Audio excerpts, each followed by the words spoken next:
Hi, I'm Mo Maduro, and this is the Active Life Over 50 podcast, providing insights and support for your life expansion and self actualization journey. Today's episode is Pivot Power, the equalizer. If you can pivot well, decision making is so much easier. Hey there. So this week we're talking about pivot power. Our last episode, it was about making the case for an active life after 50, doing things on purpose so that you can have a healthy, fulfilling life past 50, so you can take advantage of the many opportunities that are before us. I didn't even get into Generation X and the boomer generation, some of the advantages that we have coming from a world where it was all interaction, interpersonal communications were all physical interactions, and landline on the phone. Fax machines didn't start showing up until the early 80s. So there's always this lag, and we just got along. We made it work without the information, having to do research the old fashioned way. And then we've made it through the computer age. And then the internet was a major change. And now artificial intelligence is just taken off. If you haven't embraced technology, and when I say embraced, I mean relying on it, using it in your day to day, really pursuing and leaning into it. One of the things that is very, very powerful is user experience, which was kind of new in the early 2000s. It is the standard now. Agile development, agile project development. So when technology companies are building their platforms, the user interface is done in a very iterative way. They call it agile. In the old days, it was user experience, and we did iterative design. The short version is that instead of building the technology and having you learn how to use it, they built the technology based on how you're already predisposed and what to do. So that's why once you know how to use a shopping cart online, any shopping cart works. You may take a half a second to find the button, but generally speaking, the way you buy stuff online, the way you sell stuff online, the way you communicate, the way you access your podcast, regardless of which platform it's on, how you do video. And now what's happening with artificial intelligence, everything is getting easier. Editing, you can now use a text-based editor. So let's say you have no interest in editing with a typical editing platform where you have the sequence and then you have the tracks. You can literally use text-based editing. You could say, I'm going to take out that whole sentence, or I'm going to take out this part where I repeated it. I'm taking out that paragraph. I want to take out some of the uhs and the ums. And you just remove them in the text, literally reading through the text, and it will automatically edit your video. So my point is this: lean into the technology, because your interpersonal communication skills that we had to develop over those decades without technology, without the internet, without Zoom and those things, it's going to help you, because one of the things we're going to have to do is connect with people more, right? Artificial intelligence is now writing the ad copy. It's been doing that for a while, but it's writing the ad copy. It's going to accelerate the amount of ads that we're hit with on a regular basis, which gets into a whole nother story. I'm going to talk about that, because advertising, generally speaking, ramps up your paying attention to problems, right? It takes the problem and amplifies it, gets you more nervous about it. And it's no wonder why people are walking around feeling like they're not enough. But that's another story. Leaning into technology gives you an advantage. If you ask yourself the question, what would I do if I didn't have to work? And what would I do professionally if I chose to volunteer? The answer to those questions will yield some interesting answers. And I've been doing that since my 40s. And I will tell you that my responses haven't really changed much. They might shift slightly, like a pivot, which is what we're talking about today, but they haven't really changed. You know why? Because it's coming from the heart. And without getting into it, the heart has a mind just like the brain has a mind, in a sense. And look at the book, The Heart Math Solution. It talks about that. It takes a while to get your head wrapped around what it's talking about. But once you get it, once you see it, you can't unsee it. And so the purpose comes out of your heart. And the answer to those questions has to do more with your purpose and your meaning. So by leaning into that, what would you do if you knew you couldn't fail? What would you do if you didn't have to work for money? What would you do if you chose to volunteer rather than pursue some kind of an income? And what would you do with your time if you had more time? What would you do? The answers to those questions kind of point you into a direction that sort of straddles purpose and passion. And I would argue that you want to lean to purpose, because some of this transformational work can be hard, and being focused on purpose makes it possible to have the staying power so that you can make it to the other side of that river. I like to call it crossing the river, because that's what it feels like. Once you have an idea of where you want to go and you accept that it's not going to change, we don't want to get into purpose anxiety. If you go out to my Facebook page, the 7 fitness areas, which is a lot of the foundational work that's going to come through this podcast, but 7 fitness areas, and it's the digit 7 fitness areas on Facebook. There is a place where you can download a purpose tool. It'll actually walk you through answering some questions and help you figure out your purpose. And you can do it in one setting because we don't want you to get into purpose anxiety and, oh my gosh, I don't know what my purpose is. If you're directional, if you're within 10 or 20% on either side directionally, that's good enough because moving forward is better than getting it perfect. They say God can't guide a parked car. And so you've got to start taking action. So get your purpose somewhat directional and adjust it. You can always change it. Nobody's going to, come back. The purpose police aren't out there.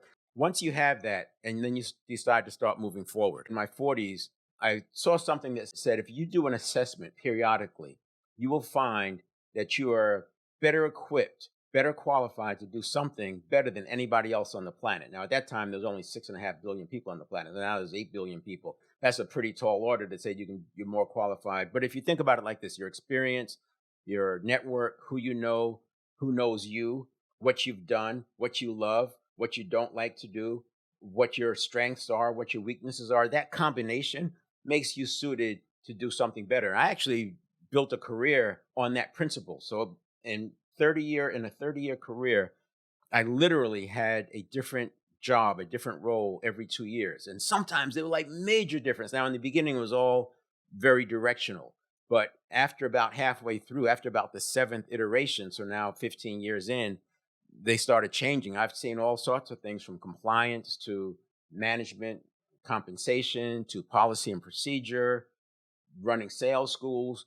And it's because I looked and said, what am I better qualified to do than anybody else? And I started pursuing and preparing myself, which is what we're going to talk about with the pivot. So power to pivot. Now, I'm going to give you an example of energy because in a closed system, energy doesn't get destroyed and it doesn't create. Now, why does energy have to do with pivot?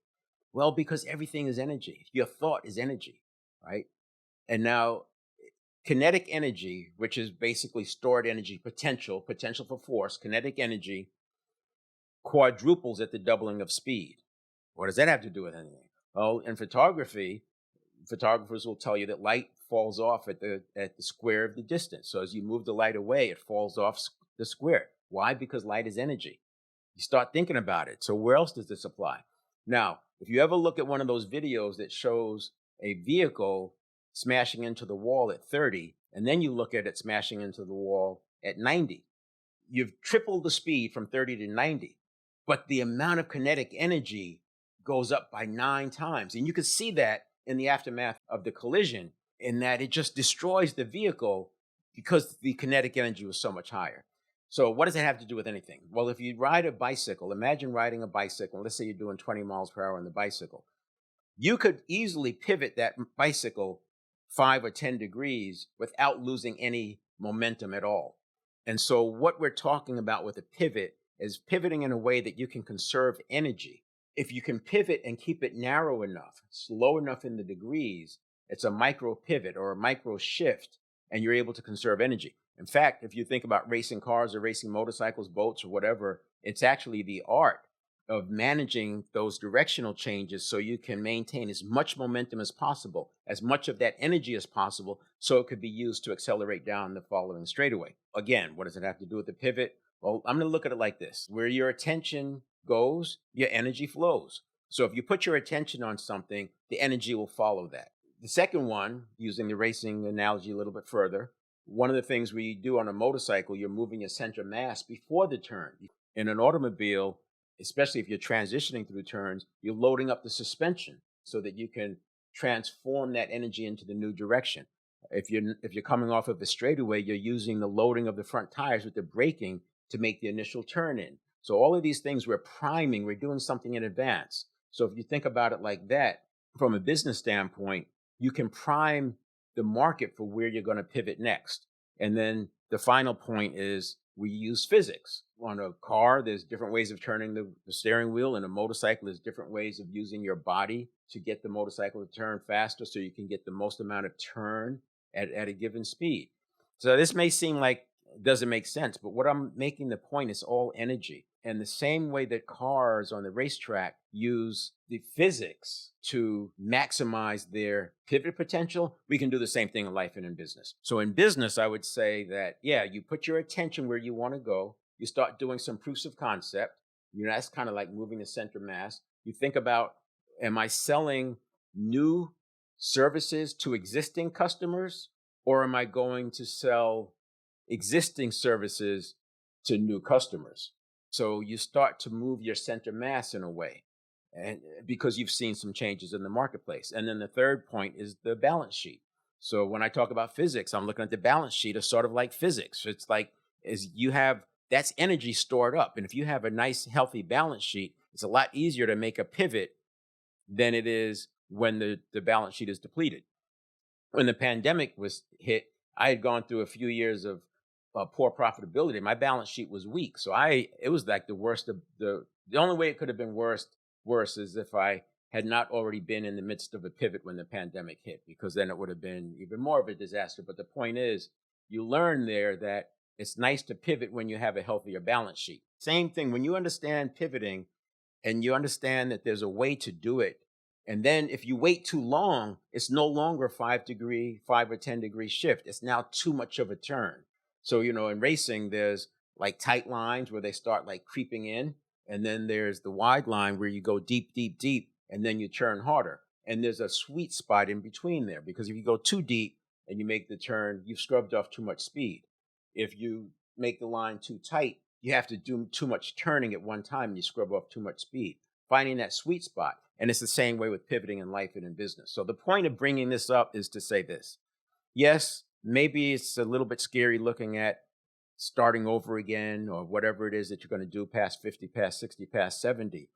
But if you think about it in the context, if you have the power to pivot, and if you're paying attention the right way, and we're going to talk about how to do that by leveraging the powerful present moment, you'll see some indicators that it's time to pivot. Malcolm Gladwell in the book Blink talked about that. And I read that book, I think 15 years ago. And now from some of the stuff I've been studying with the neuroplasticity and the powerful present moment and the unconscious, you understand why the precepts from the book work. Understanding that gives you the leg up. The point is, lean into this idea of active life, lean into this idea of transformational work, and you'll be able to meet these pivot opportunities with zest and some energy. Next time, we'll actually talk about life expansion and set the stage for what transformational work looks like. Until the next time,